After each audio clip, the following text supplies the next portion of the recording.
नमस्कार सर्वांना।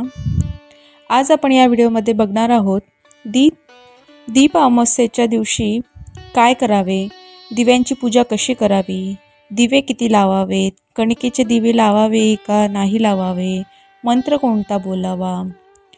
तर चला व्हिडिओला सुरुवात करूया। मित्रांनो, संध्याकाळचे हे अंधाराचे क्षण बाहेर जाम गोंधळलेले, पण आपल्या घरात मात्र एक आशेचा दिवा मंद प्रकाश देत आहे। दीप हा केवळ प्रकाशाचा स्रोत नाही, तर तो आहे श्रद्धेचा, विश्वासाचा आणि आपल्या पूर्वजांच्या स्मरणाचा। अमावस्येच्या या काळोखा रात्री ज्या दिवशी चंद्रही आकाशात नसतो, त्या दिवशी आपल्याला वाट दाखवतो तो म्हणजे दीप अमावस्येचा दिवा। ही केवळ एक पूजा नाही आहे, आपल्या घरातील प्रकाशाच्या शक्तीला नमस्कार करण्याची संधी। दीप अमावस्या म्हणजे सर्व जुने दिवे जे आपल्या घराचे, देवघराचे, दुकानाचे, अंगणाचे रक्षण करत असतात, त्यांचे आभार मानण्याचा हा दिवस। आज आपण पाहणार आहोत की दीप अमावस्येच्या दिवशी दिव्यांची पूजा कशी करावी, का करावी, किती दिवे लावावेत, कोणता मंत्र म्हणावे आणि दिवे लावण्याची योग्य वेळ काय आहे। मित्रांनो, दीप अमावस्येच्या दिवशी सकाळी लवकर उठून स्नान करून संपूर्ण घर, विशेषतः देवघर, दुकान, अंगण आणि तुळशी वृंदावन स्वच्छ करावं। सर्व जुने दिवे, मातीचे, धातूचे, काचेचे हे एकत्र गोळा करून गंगाजलाने किंवा शुद्ध पाण्याने शुद्ध करावे। नंतर त्यांना हळद, कुंकू, फुलं, तांदूळ अर्पण करून त्यांची ओवाळणी करावी। ही पूजा केवळ दिव्यांची नसते, तर ती असते त्या प्रकाश शक्तीची, जी आपल्या घरात नित्य नेहमी वावरत असते।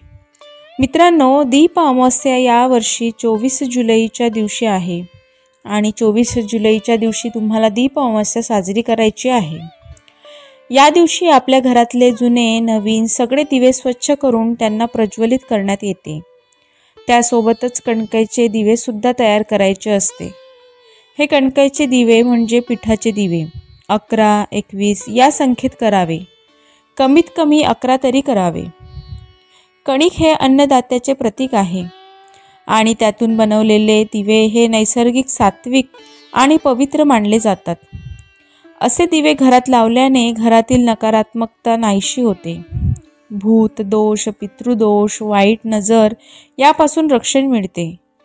विशेषतः ज्या स्त्रिया अपत्य सुखासाठी अथवा सौभाग्यासाठी व्रत करतात, त्यांनी कणकेचे दिवे करून देवीसमोर नक्की दीप अमावस्येच्या दिवशी लावावेत।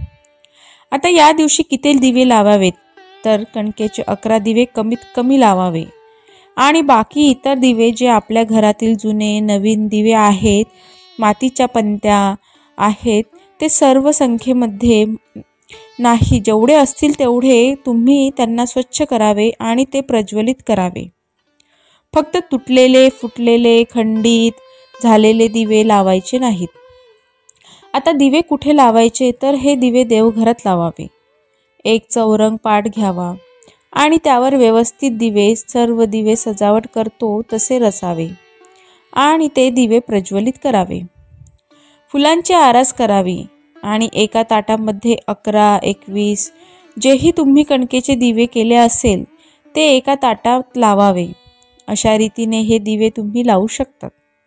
आता ही पूजा कधी करावी, तर ही पूजा एकतर 12 वाजेच्या आत, दुपारी 12 वाजेच्या आत करावी, म्हणजे हे दिवे 12 वाजेच्या आत प्रज्वलित करावे आणि जर 12 वाजले असतील तर मग हे दिवे तुम्ही डायरेक्ट संध्याकाळी 5 ते 7च्या दरम्यान संध्याकाळी प्रज्वलित करावे, म्हणजे पूजन करावे। एकतर 12 वाजेच्या आत करून घ्यावे किंवा मग 12 नंतर नाही करायचे, ते डायरेक्ट संध्याकाळी 5 ते 7च्या मध्ये करायचे। संध्याकाळी 2 दिवे आपल्या घराच्या बाहेर सुद्धा लावायचे। दिवाळीला किंवा इतर सणांना आपण लावतो तसे 2 दिवे डाव्या उजव्या साईडला लावावे आणि दिवा लावले म्हणजे सर्व दिवे लावल्यानंतर तुम्ही प्रार्थना करायची आहे किंवा मंत्र बोलायचा आहे। शुभम करोति कल्याणम आरोग्यम धनसंपदा शत्रुबुद्धी विनाशाय दीपक ज्योती नमोस्तुते. हा दिव्य मंत्र आहे. तेजाला वंदन करतो म्हणून हा मंत्र तुम्ही नक्की बोलावा. तर मित्रांनो, नक्की तुम्ही दीप अमावस्येच्या दिवशी असे दिवे घरात नक्की लावा. आपल्या घरातील दिव्यांची कृतज्ञतेने केलेली ओवाळणी म्हणजे आपण जे दिवे रोज लावतो आपल्या देवासमोर, आपल्या देवघरात, तुळशीसमोर असतात, ते दिवे केवळ प्रकाश देत नाहीत, ते आपल्याला आश्रय देतात, संकटापासून वाचवतात, आशीर्वादाचे स्वरूप देतात. तर नक्की दीप अमावस्या साजरी करा. सर्व दिवे लावून साजरी करा.